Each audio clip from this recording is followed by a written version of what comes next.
लाडली बोझ बन गई। सोनल अपने माता पिता की बहुत लाडली थी। 4 बड़े भाइयों की बहन थी। कोई भी चीज मांगने पर उसी वक्त सामने हाजिर हो जाती। पूरे घर में रौब था उसका।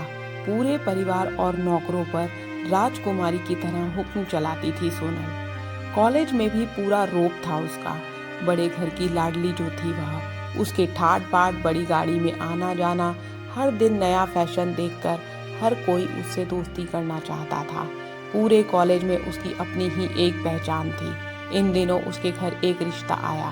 खानदानी लोग थे और पापा की पुरानी जान पहचान थी उनके साथ। सोनल के साथ कोई जबरदस्ती नहीं थी, पर सोनल ने फिर भी हाँ कर दी, क्योंकि वह अपने परिवार से बहुत प्यार करती थी। वह जानती थी कि वह लोग उसका अच्छा ही सोचेंगे। लड़के का नाम मयंक था। मयंक काफी पढ़ा लिखा और समझदार लड़का था। ससुराल वाले भी बहुत अच्छे थे। ससुराल में सोनल की जगह वैसी ही थी जैसी कि उसकी मायके में। कोई भी कार्य सोनल की सलाह के बिना नहीं होता था। सबकी लाडली बहू बन गई थी वह। फिर उसके घर एक बेटी का जन्म हुआ, जिसका नाम उन्होंने परी रखा। परी सोनल को जान से प्यारी थी। पोती पाकर ससुराल वाले तो फूले नहीं समाते थे।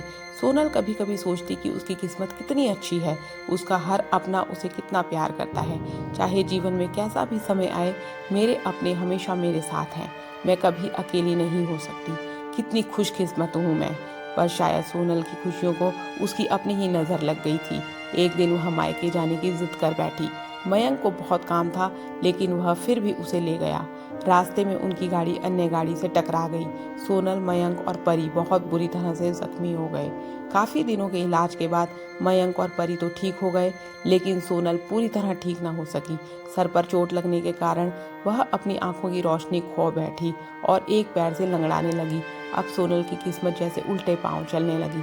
मायके वाले कुछ दिनों तक उससे मिलने आते रहे। फिर कभी कभार फोन ही करके पूछ लेते कि अब कैसी हो। धीरे धीरे ये सिलसिला भी कम हो गया। ससुराल वालों की सहानुभूति भी कम होने लगी। घर में किसी को पास बैठने के लिए कहती तो जवाब मिलता, बहुत काम है, अब तुम भी हाथ नहीं बटा सकती। मयंक भी चिड़चिड़ा हो गया था। बस परी ही थी उसके साथ, जिसके साथ हंसते खेलते उसका वक्त गुजरता। एक दिन सोनल के हाथ में कुछ सामान गिर गया, जिसकी वजह से परी को हल्की सी चोट लग गई।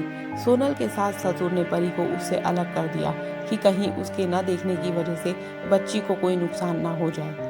सोनल अंदर से टूट चुकी थी। एक दिन उसने सबके सामने मायके जाने की इच्छा रखी तो मयंक उसे तुरंत मायके छोड़ आया, जैसे कि वह भी यही चाहता था। लेकिन परी को उसके साथ नहीं भेजा गया। सोनल कभी परी से दूर नहीं रही थी, पर अपनी कमी के कारण उसने ज्यादा बहस नहीं की।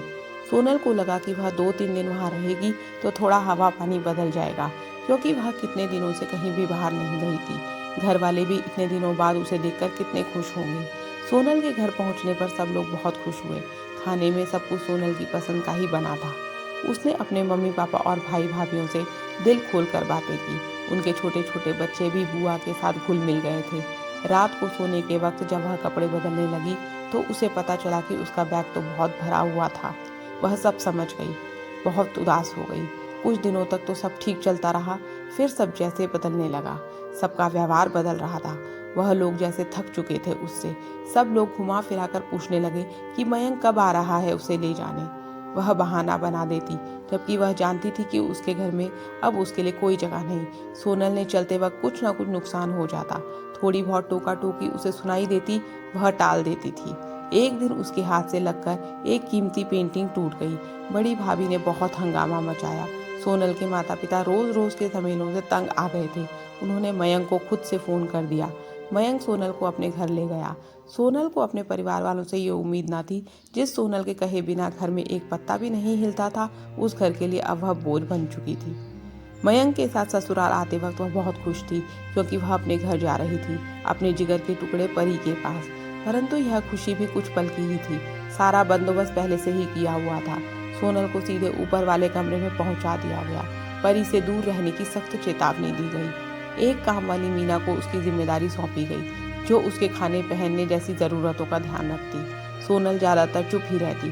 कभी कभी काम वाली मीना से थोड़ा बतिया लेती। उसके जरिए परी का पता चल जाता। सबकी लाडली बेटी और बहू सबके लिए लाडली से बोझ बन चुकी थी। धन्यवाद दोस्तों। कहानी कैसी लगी यदि कहानी पसंद आई हो तो मेरे चैनल को सब्सक्राइब ज़रूर करें।